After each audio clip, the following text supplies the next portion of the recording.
Alright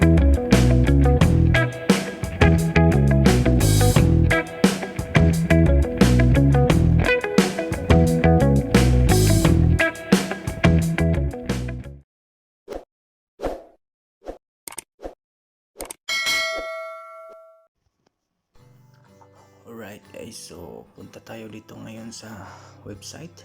Search natin ang registration. Click registration. Click natin yung let's go.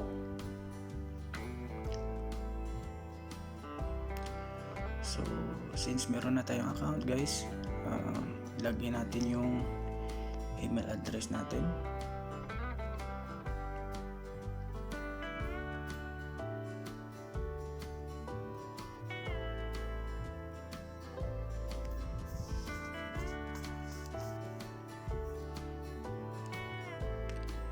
Pagkatapos natin lagyan yung email address,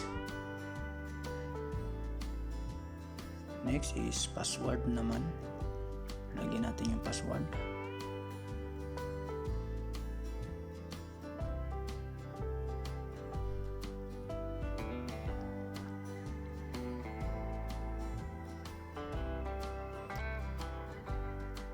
So yun guys, nakapasok na tayo. At ang una natin gagawin guys, para ma-fill up pa natin yung profile natin, click natin yung my profile. So yan guys, makikita natin dyan yung mga details natin.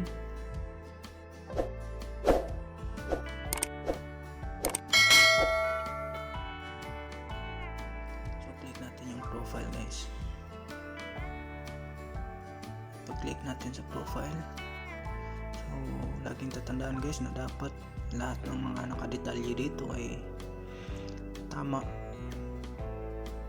Palaging i-check natin guys. So scroll down lang natin yan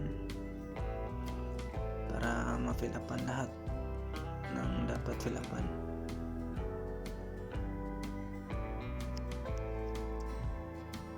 Scroll down lang guys, kasi nasa baba pa yan.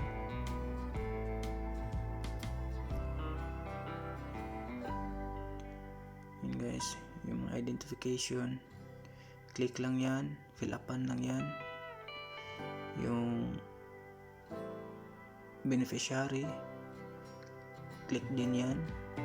At yung sa beneficiary guys, pag wala na tayong ina or hindi kaya wala na tayong papa, pwede dalawahin ang ilagay guys. Example, yung mama mo, pangalan sa iyong mama, pwede dalawahin mo guys kung wala ka ng papa, katulad sa akin. At yun guys, pagkatapos ng my profile, doon naman tayo sa my education. Fill upan natin yung my education guys. So click lang natin yung nakakulay dilaw para mailagay natin guys yung educational attainment natin. Like for example, kung high school graduate ka ba or college graduate. Yung sa akin guys, ang nilagay ko ay high school graduate. At kung merong certificate, click mo rin yung nakakulay dilaw sa baba, click mo yung certificate. So yan guys, may nakalagay na arrow, click lang natin yan. At dyan natin ilagay yung detalye sa certificate natin, kung kailan natin na-achieve, anong taon, anong pangalan ng eskwelahan. So yun guys, ilagay lang natin. So yan guys, yan ang example sa akin guys, nakadetalye. Bali yung sa akin guys, dalawa ang certificate na ilagay ko, yung in situ ng housekeeping ko. So nilagay ko na rin yung certificate ng aking in situ sa housekeeping. Isa din yun sa educational attainment. So yan guys, ilagay lang natin dyan pangalan ng institution, kung kailan yung araw na receive mo certificate. At kung meron kang training guys, click mo rin yung training guys kung meron kang certificate sa training. Okay. Pero yung sa akin, since wala akong training certificate, nilive ko na lang yan guys.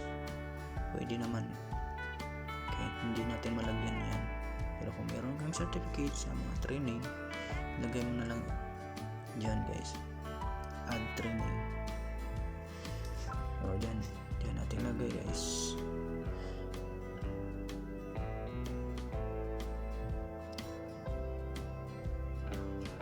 At tapos natin guys dito sa training certificate, dito na naman tayo sa language. Click lang natin yung add language. Bali yung sa akin guys, ang lagay ko Japanese, English, Tagalog.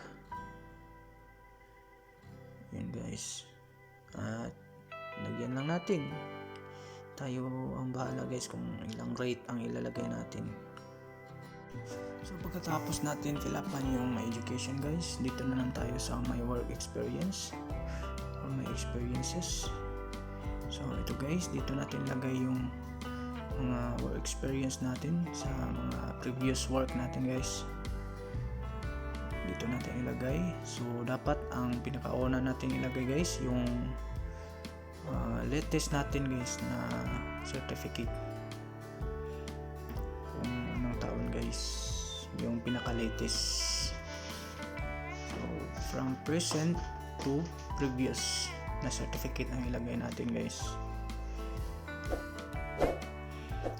So, guys, click lang natin yung may dilaw at saka ito. Click natin yung classic work experience.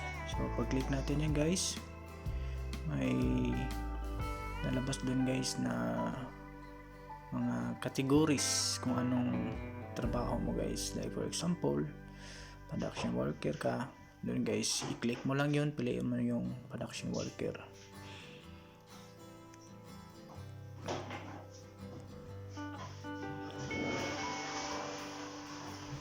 So guys, yan ang example sa akin guys ng mga certificate ko.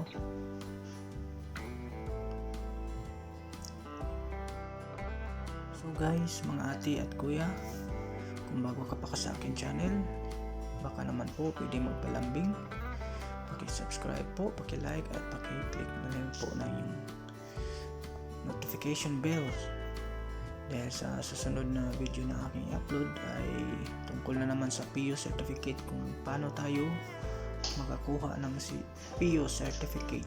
Isa rin yun sa requirements kung mag-apply tayo as a OFW.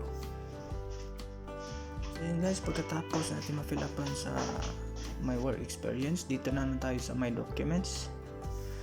Bali itong documents guys, dito na natin ilagay yung PO certificate at yung NBI clearance natin guys. So yun dapat ang ilagay natin dito sa my documents.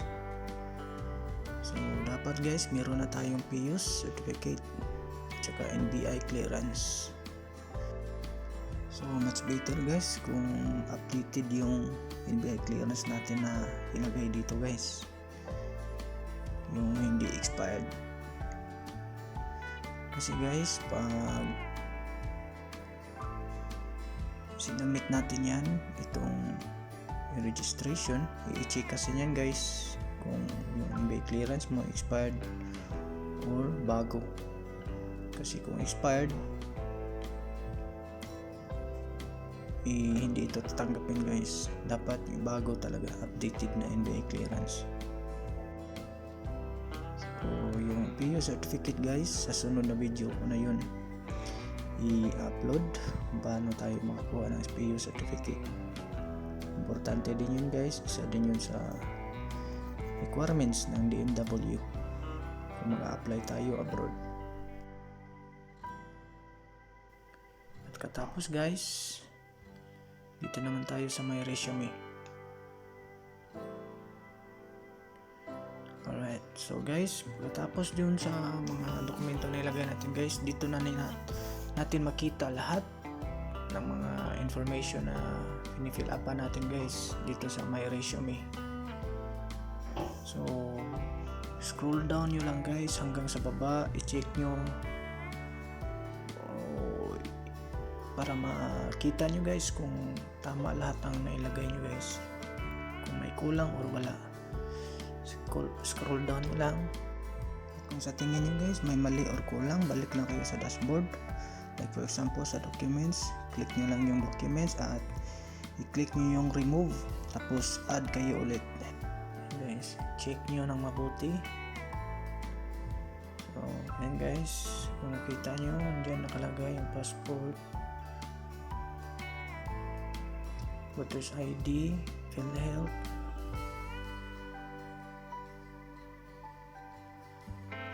Scroll down nyo lang yan guys.